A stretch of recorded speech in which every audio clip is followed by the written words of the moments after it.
angkon. Ano sa atin, nihilak mag-abil. Nahilak ka, sila tanan. Pangayoon. Nahilak tanan. Ang mga Anda mo hatag og advice kung na ako'y mga problema. Thank you kaayo.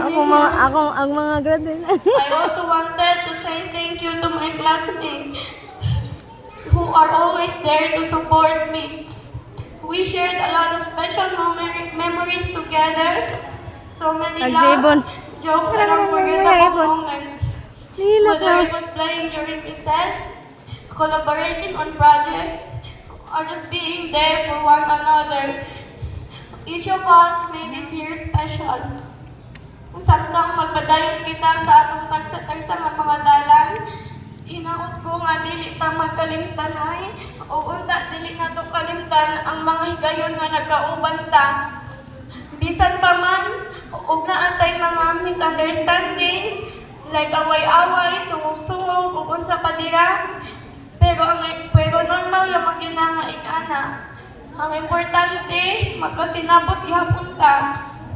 I just hope na matuman nato ang atong tagsa-tagsa nga mga pangandoy.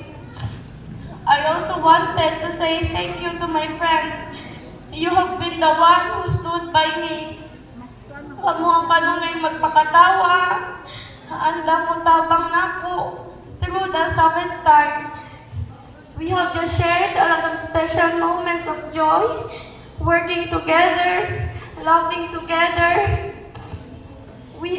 Laughing together. Our friendship has meant the world to me.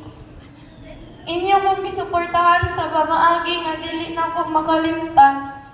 Palubo nga ako ning dato ning atong pakigigala bisan asa.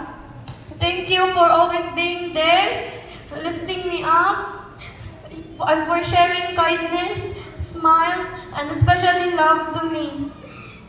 But above all, I offer a heartfelt thanks to God for His constant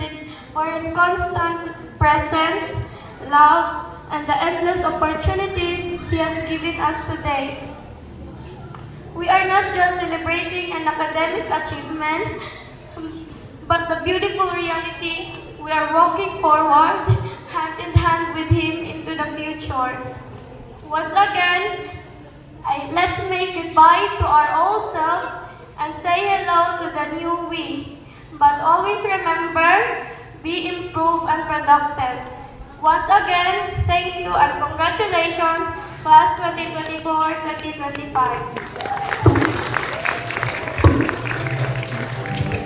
Congratulations! Let's give a round of applause to the valedictory address of Shakespeare Grace A. Saison with high honors.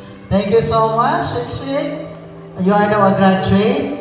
Unya puhon. Basi ka mo na po ang ang sunod nga guest speaker. So see you puhon in God's grace. May I request the graduates to please